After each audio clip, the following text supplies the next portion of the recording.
Hello, hello. Hey, everybody.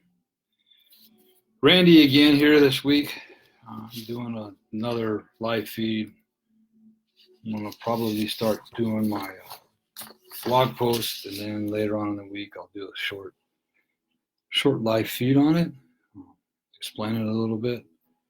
So this week it came up. I was talking with somebody actually at church the other day, and we were talking about this forgive, forget, and move on subject, which is a touchy subject. And as we were talking about different things, he was saying things and going back and forth, and something hit me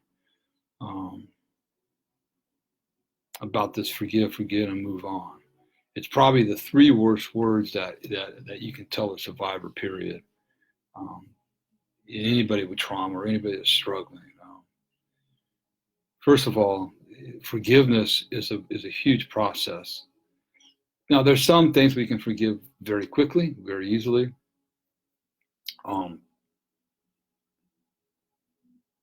Somebody, a good friend of yours, offends you, says something or does something, that they don't do, come up and say, hey, you know what, I can't believe I did that. And I'm really sorry, I just was having a bad day and I took it out on you and I shouldn't have. Well, we can forgive those offenses pretty easily. Then there's the deep trauma wounds or not so deep trauma wounds, but there's those wounds that are inside of us that just, they sting, they hurt. We've been carrying them all of our life. And it's true that we have to forgive. I used to hate people that would tell me, forgive, forget, and move on. You just need to forgive the person. Your life will be a lot better, Randy. Well, for those people, you don't seem to understand the kind of pain and what was done to us, okay? So yeah, you're right, we have to forgive, but it's a huge process. Now, for me, it was about, I think, 2 or 3 years into my recovery before I was finally able to fully forgive. And for me, it was after I completed my 5th step in the program, which is we tell our sponsor what our list of forms was. We tell ourselves, God, and another human being the exact nature of our wrongs. And I walked into my therapist's office, and that's when the day began, because I was never going to forgive the man and the woman that abused me as a kid growing up, with the damage they had done to me. So it's a process. Now, what does that process look like? Well, it's different for everybody, okay? Well, I'm going to step back from that. So we got forgive, forget, and move on. So right away, what we're going to do is we're going to remove the word forget, okay? The easy ones you forget about, you just go on about your life, and it's like no big deal, but still the little thing called the amygdala in our brain, it keeps a filing cabinet of all the events in our life. And if that offense is done to us again, we're going to think about, well, this guy keeps doing this to me. How could he forgive me? Okay, so it's impossible to forget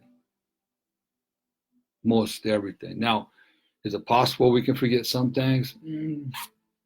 I think it probably is, but I still, I think certain areas of our life just kind of go into the depths of our brain, so to speak. But these deep traumas, you won't forget them. And I'm 14 years in, and I haven't forgot about what happened to me. I can recall moments right now as I'm speaking to you. The difference is between today and 14 years ago that I can talk to you about them, and not from a victim mode, where before it was, wow, what happened to me happened to you. You'd be drinking and acting this way too, right? So there's a big difference in the way we approach things as we begin to heal through this process of abuse. So forgetting is not possible. I don't want to forget for 2 reasons. One, if I forget, then I might go back to where I was, and that wasn't a good place to be. But even more so than that, if I had forgotten about my past, then I want to be able to help people the way I help them today. I want to be sitting here doing these videos like I'm doing right now, talking about forgiveness and how we can forgive. So let's just get rid of the word forget right now and remove it from the vocabulary, Okay, I think that's really critical. You can't forget. There's some biblical scriptures that talk about forget, but I don't have time to go into that right now. It's not always forget what happened to you; it's forget where you come from, type thing. So, at any rate, forget's gone. Okay, so then let's go to forgive. So, how do we forgive? I mean, how is it that we forgive? Well, the hardest part about forgiveness is there's a lot of misconceptions and misunderstandings about the word forgiveness and what it means to forgive. I'm not going to go into them. You can get my book, on Amazon.com, Healing the Wounded Child Within. And chapter 12 is a whole book on a whole chapter on forgiveness, what forgiveness is and what forgiveness is not. Okay, what forgiveness is and what forgiveness is not. And that'll clear up a lot of stuff in that chapter on what your thought of forgiveness is. But as I was talking to this guy and I was thinking about my own journey with forgiveness, it's like, wait a minute. What if we looked at forgiveness from a different perspective? What if we looked at forgiveness as a way of learning? What if we looked at it as a learning experience? Because like I posted on social media that, everyone that we run across is a teacher, and everything that happens in our life is a lesson. So when I started this journey of forgiveness, what I started was a journey of learning about myself, which happened during the fifth step, learning about my part in a lot of things that happened in my life. Remember, sexual abuse, there's no part in it that a child has, but there's a lot of areas that I had a big part. I had a big part in hurting other people, right? I thought I was such the wise man and was friendly to everybody and such the gentle spirit. And the reality is that I wasn't. So I was learning about all this, and I was learning why. I learned why I was like that. I was learning why my defects and how my defects of character developed as I grew up over life. So forgiving should be more of a learning experience, learning about yourself, right? And then the biggest part was, I can remember the day that I finally fully forgave my stepfather and my mother was, I'd gone to my therapist and told her they had completed my fifth step.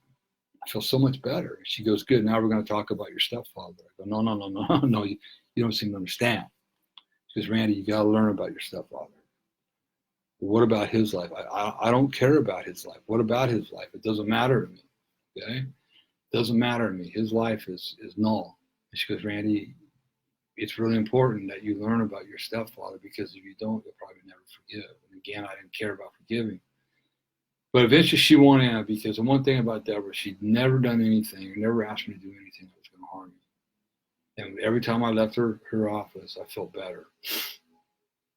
So we went on a little adventure, a little story about my stepfather. I went through a little journey, and I'm not going to go into it, but this journey ultimately led me to a place of empathy for my stepfather. Remember that hurt people, period. It's not saying it's right. I'm not saying it's wrong. It hurt people. They try to expel their pain onto you, They haven't taken care of their wounds, so therefore they're bleeding on top of you. And as we walk through this little story she took me through, a very, very precise story, I learned about my stepfather. I learned about Jack. I learned about what his life must have been like. I learned about what it must have been like for him as he would walk out of my mother's bed in the middle of the night and come into my room and then go back to my mother's bed. And I know this is really hard for people to grasp. Forgiveness, period, is hard for people to grasp. But this is what it took. It took me coming to a place of empathy. And once I reached that empathy, hey, Michael, once I reached that place of empathy, then I can remember I walked out of my therapist's office that day, fully forgiven both my mother and my stepfather. Fully forgiven them. Never once have I thought about the things I used to think about them, about hurting them, killing them, never once. But it's because I went on a learning journey, not a forgiveness journey. It's because I went on that learning journey. And then once I learned about myself and my pain, my hurt, and then once I learned about that, then I learned, hey, Rich, Then once I learned about that, then I learned about my perpetrator's pain and his hurt and his childhood. Then and only then was I able to fully forgive both him and my stepmother. So we're going to turn forgive into learn. Okay, same thing. You can't forgive until you learn all about these certain steps. We're going to get rid of the word forget. Now we're going to go to move on. Okay, because let me tell you, Michael, we're going to go to the word move on because we do need to move on. Okay, I mean, what happens with victims is they stay stuck in that victim mode. For me, I did it for 38 years. Again, what happened to me happened to you. You'd be doing things I'm doing, and you'd be drinking the way I was drinking too. So I don't want to hear none of your lip. Okay, so we stay stuck in that. I learned how to play the victim card in all sorts of different ways. I used it even in business to get to manipulate. So I thought, manipulate people into giving me contracts. Yep, that's exactly it, Rich. Hurt people. So now that I'm gone through this forgiveness, I've worked through this healing process. Now I got to move on, right? Because I can't stay stuck in that quagmire of victimhood no longer. It serves me no good. Nobody around me likes me. I'm unhappy. So what I want to do is I want to take the word move on, because in order to move on, we have to give back. See, I've been giving back now freely. I walked into Betty Ford in 2006, and before I got out of there, I had friends of mine that I didn't even know were in sobriety pull me out, and they were putting me in service right away. So Kathy and I have been giving back now for about 12 years freely of our time. Whether it was for a while I was at Betty Ford at the meetings, doing barbecues, whatever I could do for Betty Ford, speaking over there. I've always given back in the community. For 9 years, it was with It Happens to Boys. That's no longer. I've moved on from that. Now it's with my foundation. It's with my speaking. It's with my book. It's what I do at our church. I'm always giving back. So if we're not giving back, we're not moving. We can say, well, okay, I've had all this. I've got my revelation. I forgive. I feel really good. My life is really good. I'm doing this. I'm doing that. I can just relax in life now, and I don't have to do nothing. You're not moving. You've gone back into the self-centered and selfish attitude. I know some people might cringe at that and not like to hear it, but the reality is that's what you're doing. I'm not saying not to have fun in life. Kathy and I have traveled the world. We've had more fun than we had in the 21 years previous to us getting married. So it's not like all we do is give back, but it's because we give back so much that we can do all the things that we get to do. And we enjoy them. We enjoy them very much. We enjoy each other's company. You got to remember, we were a marriage that was on the brink of disaster in 2004. And now our marriage is better than ever. So it's real simple. As hard as it is to forgive somebody, and believe me, I understand how hard it can be. I'm not sitting there, like I did it and it was super, super easy. It wasn't. It was hard.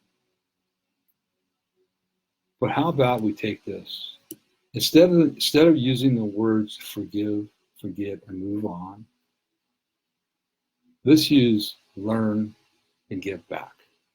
Isn't that a lot softer way of telling people to forgive and move on? Let's learn and move back. So with that, I'm going to be done for the day. Maybe you can pass that on to whoever you think can use it. But for me, it was just, it was a revelation that came to me over the weekend. I felt I wanted to talk about it and write about it. That's why I did it. So you can read the entire blog on courageoushealers.org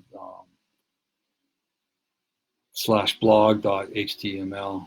You can go right to my blog site and read it right there. Or I actually posted the whole thing on Facebook today as well. So with that, I'll say goodbye. I'll see you all on Monday with another part of chapter 9 or chapter 10, I think it is, of Healing the Wounded Child Within. See you at 11 o'clock on Monday. Y'all be blessed. Have a great day. Nobody tells you they love you today. Randy does, but more importantly, God does. Be blessed.